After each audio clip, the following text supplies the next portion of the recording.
저는 이번 콜로키움에서 전 세계 본사 강국의 신당 여군을 기초로 최근 분쟁 및 전쟁에서의 여군 활용 사례 연구 방법을 맡은 석현우 수석입니다. 예, 바로 발표 내용 진행에 앞서서 간단하게 소개할까 합니다.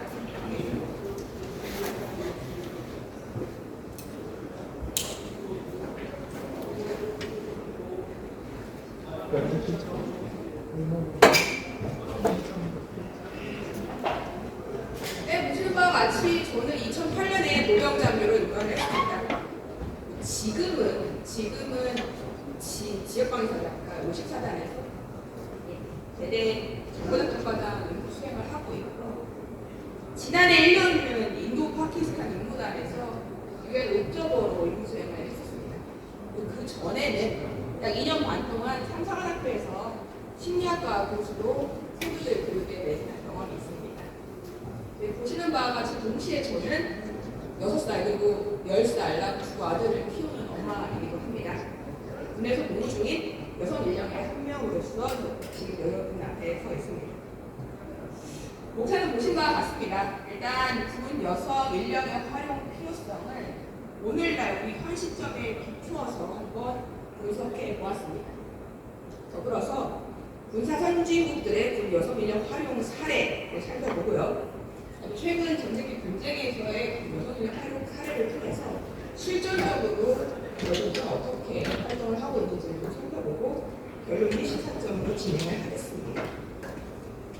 여기 예를 든 군사 선진국들이 지금 보시면 미국 등에서 5개 나라인데 최초에는 뉴질랜드를 했다가 좀 더 인상적인 부분이 많은 노르웨이로 수정을 해서 여러분들이 가지고 계신 프로그램과는 다소 상이한 점이 있다는 점을 미리 양해를 구합니다.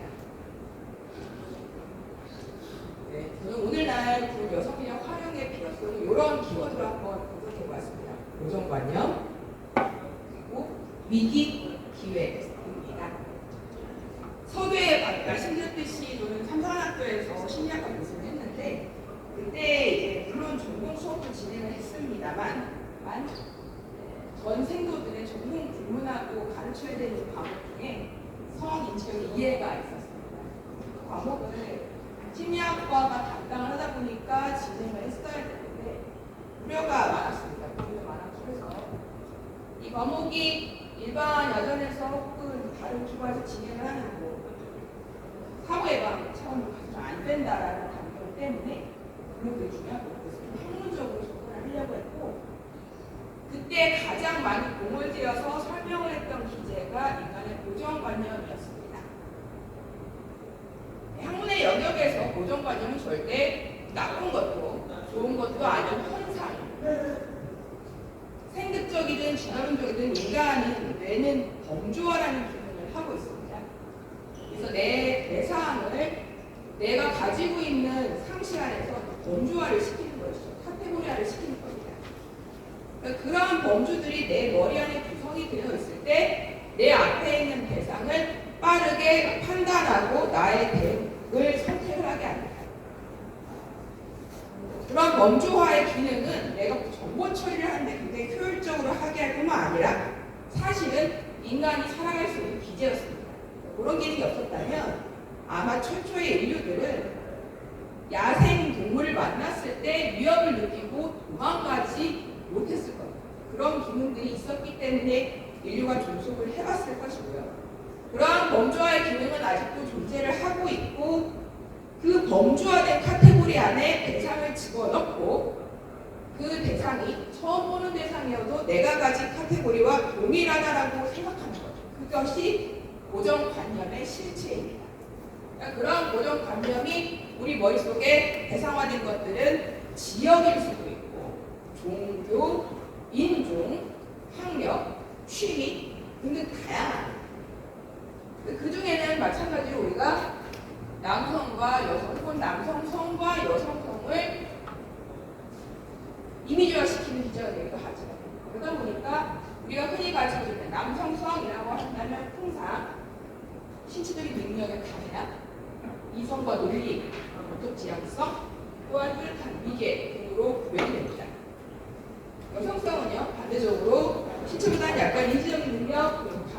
직관, 맥락 지향성 혹은 관계 수평적인 모습 등으로 이미지화가 됩니다. 상당히 많은 대척점이 있고요. 이렇게 보다 보면 직관적으로 볼 수 있는 부분은 기존의 전통적인 군대가 상당히 남성성이 강한 집단으로 쉽게 받아들일 수가 있습니다. 근데 문제는 이러한 고정관념이 학문의 영역에서는 그저 형상이라고 하지만 우리에게 지금 도전적 과제가 되어버렸습니다. 왜냐하면 가장 최근의 국방부 수가 2024를 따르면 현재 우리의 병력 수준은 50만입니다. 인구 절벽하는데 숫자는 조금 더 객관적으로 못 알아요. 현재 50만은 간부 17만, 용사 33만 수준으로 구성이 되어 있습니다. 그 중에 여군은 10.8%로 구성이 되어 있습니다. 자, 그런데 이미 도달한 현재입니다. 2020년에 남자 아이의 출생 숫자가 14만입니다. 그러다 보면 그들이 군대에 오게 될 약 2040년경에는 산술적으로 증명 가능한 숫자가 11만, 즉 현재의 절반 이하 혹은 3분의 1 수준이라는 겁니다. 심각한 수준의 인력 수준이 너무나 명백한 가까운 미래의 모습입니다. 이것은 위기입니다. 산술적으로 가격 변격이 드라마틱하게 축소가 되고 있습니다. 이 숫자가 다가 아닙니다. 질의 문제입니다. 뭐 이렇게 질을 분류한다는 것도 조금 어색합니다만 어쨌든간 남성들로 징병이 구성이 된다라고 했을 때 그 숫자가 100%의 징병을 전제로 한다는 데 있습니다. 이 말은 다시 말하면 신체적으로든 정서적으로든 눈에 조금 준비가 덜 된 친구라고 하더라도 올 수밖에 없는 환경이라는 겁니다. 그럼 우리에게 여전히 기회는 있습니다. 왜냐하면 계속 우리가 언급되다듯이 현대전은 그 양상의 변화를 하고 있음으로써 전쟁과 수행 방법이 다양화되고 있기 때문이죠. 이 말은 다시 말하면 이전에는 능력이라고 고찰되어오지 않던 것들이 이제는 전장에서 필요한 역량들로 활용될 수가 있다는 겁니다. 그러한 것들을 미리 식별한 몇 개의 나라들에서 여군들은 어떻게 활용이 되고 있는지 한번 짧게 살펴보도록 하겠습니다. 자, 미국부터 해서 5개의 나라들을 제가 쭉 스크린을 할 텐데요. 아마 어느 정도가 되시면 기시감을 느끼실 겁니다. 왜냐하면 대부분의 경우에 여성 인력들은 우리가 흔히 보다시피 간호 인력으로 군과 전투를 시도합니다. 그러다가 2차례 세계 대전을 겪으면서 전쟁에 수행 가능한 남성의 부족으로 인해 대체 인력으로 여성들이 투입이 되는 모습이 그려집니다. 그 승상 보시면 제3계 1차 대전 혹은 2차 대전 이후에 여성들의 군인으로서의 복무가 가능해지고 혹은 기회가 확대되는 모습들이 공통적으로 보입니다. 자, 미국의 경우에는요, 모든 군 주기가 여성이 개방된 게 94년이라고 하는데 그때도 마찬가지로 근접 전투를 하는 전투원을 배치는 제한이 있었습니다. 왜냐하면 전쟁통에 여군이 포로화되거나 사상자가 되면 반전 여론을 촉발할 가능성이 높다라고 생각을 한 거죠. 더불어서 어떤 신체 능력의 차이가 팀워크의 저해를 일으킬 것이다 라고 하는 것들 때문에 주저를 했는데 2010년 이후에 하버드에서 실시한 실질적인 연구 결과는 그렇지가 않다, 그것은 기호에 불과하다라는 결론으로 더불어 혼성 공무를 채택한 노르웨이에서 성차별 및 성폭력 문제가 개선되는 예를 적극 활용해서 현재는 모든 직위에 오픈이 되어 있고 더불어서 성중립적 체력 검정 기준을 도입해서 운영을 하는 상태입니다. 현재 미군의 여군 비율이 약 20% 정도 수준이고요. 이런 여군들이 그들의 역량을 시분 발휘할 수 있는 영역을 살펴보니 주로 보시면 이제 민사적, 그러니까 분쟁 지역에 가서 전략적으로 주민 친화적인 활동을 통해서 주민의 신뢰를 얻고 궁극적으로는 그러한 저항 세력으로부터 주민들을 보호하고 분리함으로써 효과적인 민사구전을 할 수 있는 주체가 되는 거죠. 두 번째는 공군 무인기 조종사로 활약을 하는데 그들의 차분함, 꼼꼼함, 세심함 등이 큰 무기로 작용을 한다고 합니다. 마찬가지로 최초의 간호 인력으로 시작해서 2차 세계대전부터는 다양한 모습으로 임무 수행을 하게 됩니다. 여성의 군 참여 확대를 위한 노력을 한 끝에 83년도에는 성별 차별 금지법을 개정을 해서 보시는 바와 같이 성과를 이뤘고요. 현재 여군의 비율이 미국과 동일하게 약 20% 정도이고 2014년에는 모든 전투지기에 개방이 된 상태입니다. 그동안 호주군은 다양한 위협에 대응할 수 있는 가장 큰 기제로 유연성이라고 하는 가치를 식별을 했고, 인상적인 부분은 공군 같은 경우에는 28년도에 여군 인력 확대를 35%까지를 목표로 하고 있습니다. 더불어 평화유지 활동에도 활발히 참여하고 있어서 고위층 장교 중에는 UN 세이프러스 임무단에서 군사령관 임무를 수행했던 경험이 있는 인원이 현재는 일본 참모차장의 임무를 수행하고 있습니다. 캐나다도 마찬가지죠. 비슷한 흐름이 진행이 됩니다. 현재 여군의 비율이 16% 정도가 되고 있고, 여전히 이제 전투병과에서의 여성의 효과성에 대한 의심이 있다 보니까 실험을 하게 됩니다. 전투 실험을 하게 되고, 마침내 90년에는 여성에게 모든 병과가 개방이 된 상태가 벌어집니다. 오른쪽에 보이시는 제니 키리그냥 같은 경우에는 최근에 임명된 캐나다 국방 상부 총장인데, 이분은 실전 경험도 많으세요. 파병 경험도 많으시고 내 아이의 어머니이기도 합니다. 90년에 개방이 된 이후에 당장 91년부터는 걸프전에 여성 조종사가 투입된 경험도 있습니다.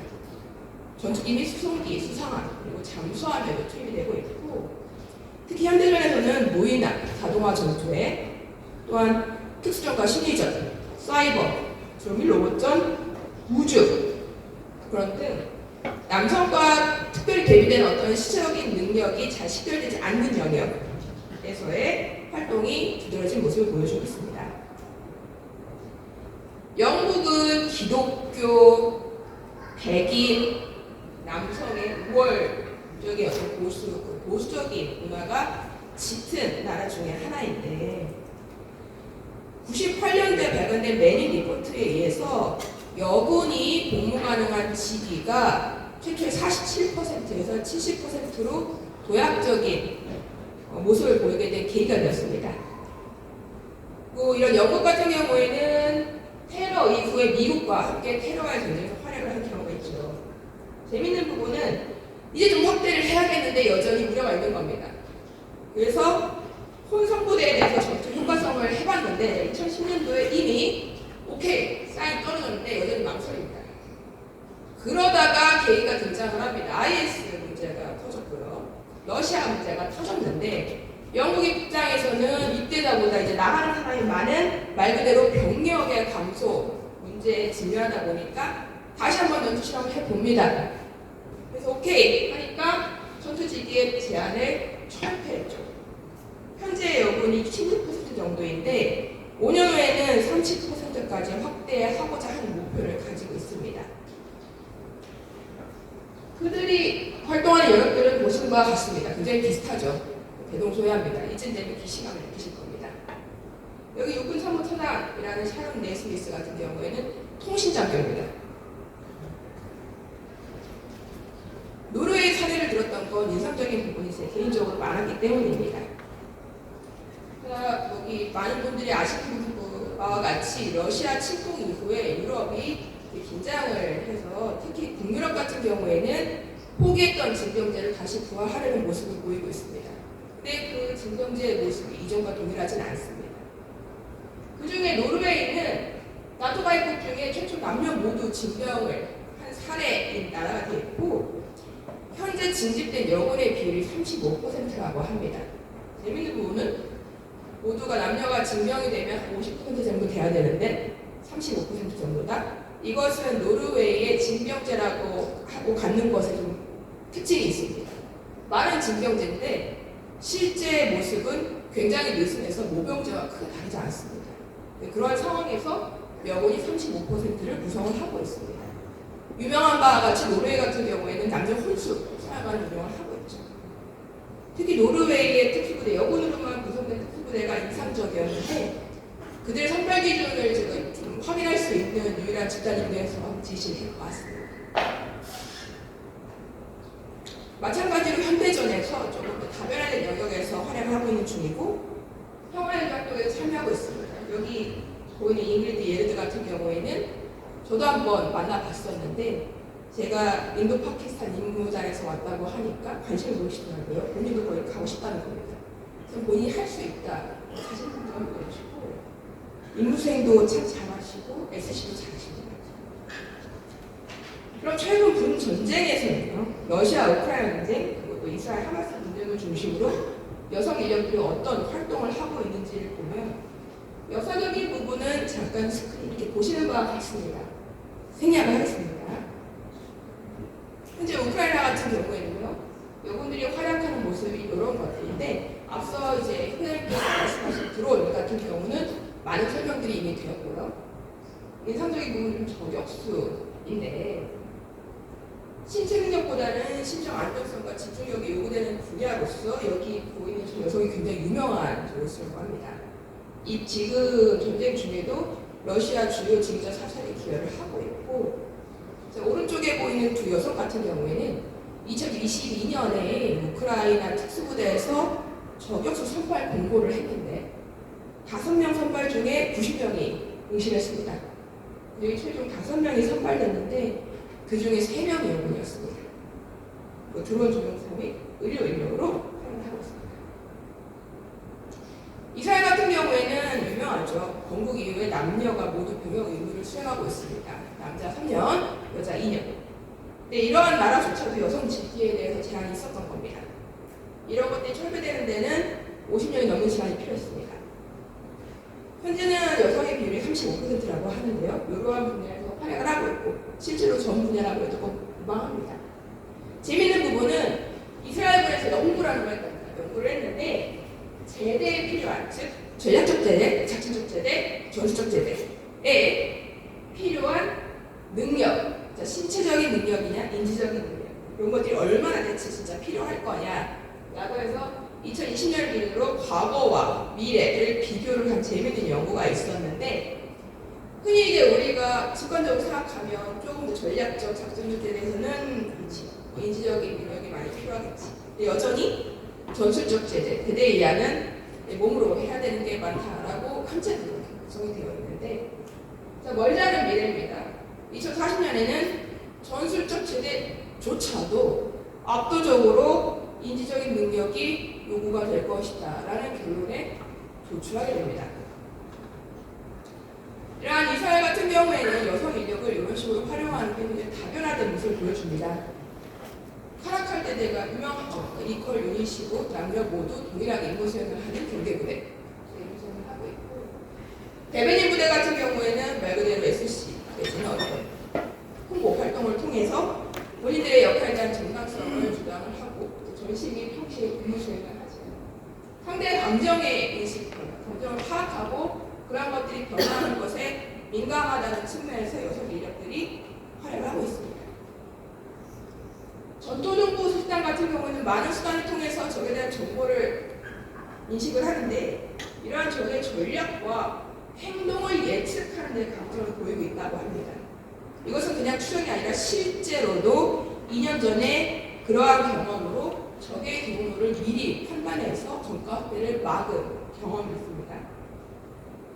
아이언도 부대 같은 경우에는 포대장, 방공 지휘관이 여성이 많이 구성을 하고 있고 사실 실제 전투긴 하지만 좀 더 원거리에서 진행이 된다는 점에서 여성 인력들이 투입이 그 활용을 하고 있습니다.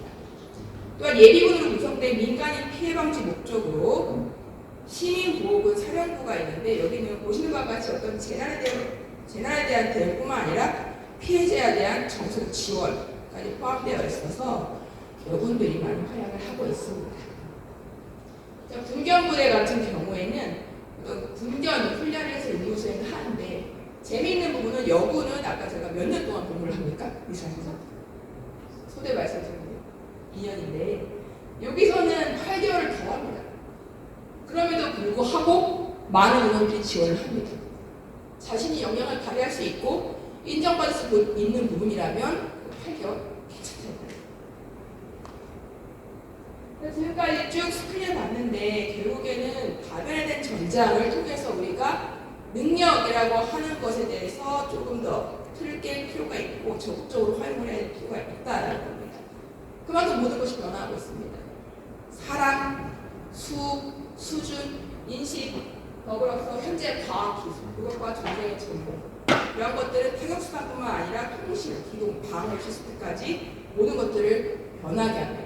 이건 전장의 범위도 확대를 시키죠. 전투의 대상뿐만 아니라 피해자가 되는 대상까지도 변합니다. 더 이상 전투원만이 전투의 희생양이 되지 않습니다. 전투생의 방식 마찬가지 이렇게 변화가 되고 있는데 이 모든 것이 변하는 중에 변하지 않는 것은 전쟁에서는 승리해야 된다는 것 그리고 이러한 변화에 능동적인 대처 없이는 승리할 수 없다는 겁니다. 어떻게 시간 딱 20분 한번 맞춰봤습니다. 들어주셔서 감사하고 질문 있으시면 질문 좀 드리겠습니다.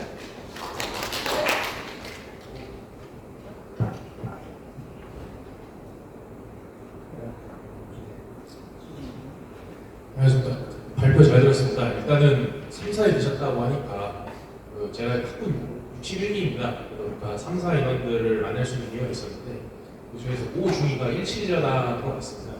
그 인원은 여군이었는데 아마 얼굴 보시면 아실 겁니다. 네, 그 인원 같은 경우에 일단 사단에서 최강소대에 선발해서 그 인원이 일단 1등을 했었습니다.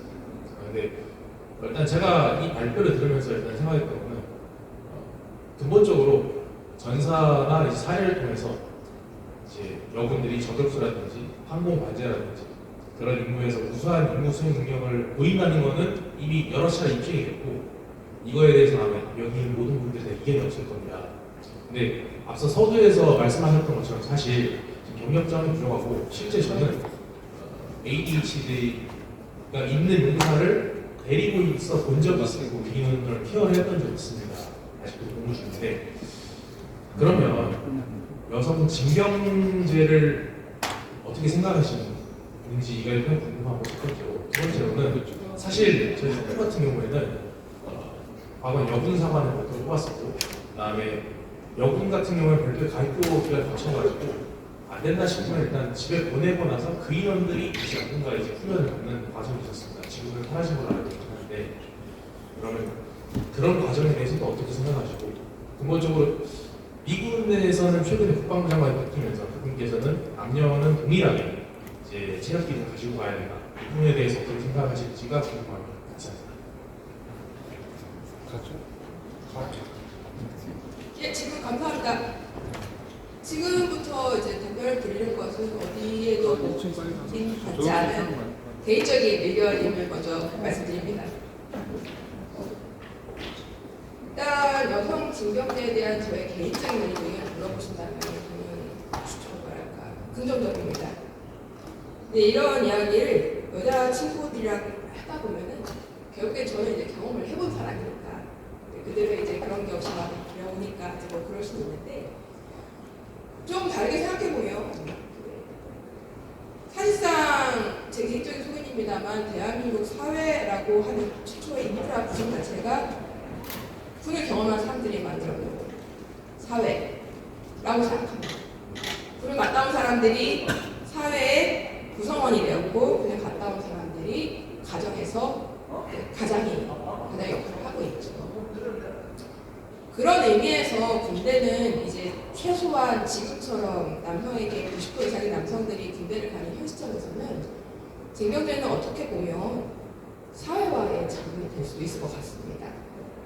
그리고 여성도 이제 사회 활동을 하는 동안 하기 때문에 나의 미래의 업무 협력자 혹은 미래의 나의 배우자를 이해할 수 있는, 같이 호흡할 수 있는 소중한 기회가 되지 않을까. 이건 전투 여건과 조금 별개의 문제긴 하겠습니다만 그런 식의 어떤 성인들을 위한 재사회화의 기능을 충분히 할 수 있지 않을까. 왜냐하면 우리나라 남성들에게 징병제를 요구하고 있기 때문이죠.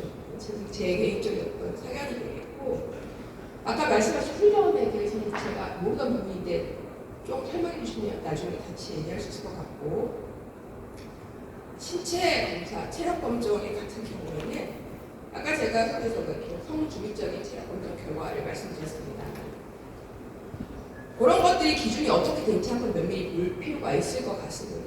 체력 검정을 하다 보면 저도 최근에 체력 검정을 했습니다만 기준이 구성되어 있는 것들의 레퍼런스를 알기가 쉽지가 않습니다. 왜 이렇게 구성이 되어 있는지, 왜 이게 특급 1급, 2급, 3급 이런 것들의 수치가 어떻게 구성이 되어 있는지에 대해서 분명히 만드신 분들은 연구를 많이 하셨을 텐데 해야 되는 사람 입장에서는 이게 뭔지 잘 모르겠고, 특히 이제 신체적인 능력, 우리가 체력 검정 할 때마다 느끼는 거지만 끝났을 때 죽을 만큼 힘들어야만 발휘 가능한, 그게 정말 전투에서 발휘할 수 있는 신체적 역량인지에 대해서는 의구심이 남습니다. 그런 부분에 대해서 조금 진지하게 우리가 아까 이제 친구자께서 말씀하신 대로 조금 더 큰 폭에서의 남녀 같이 하는 모습을 구현을 하고, 실제로 많은 연구들이 성차보다는 개인차가 조금 더 갭이 크다라는 연구들이 많다라고 한다면 그런 틀을 가지고 우리가 다시 틀을 구성할 준비를 해야 되지 않을까라는 게 제 개인적인 생각입니다. 답변이 되었을지 모르겠습니다. 네. 네.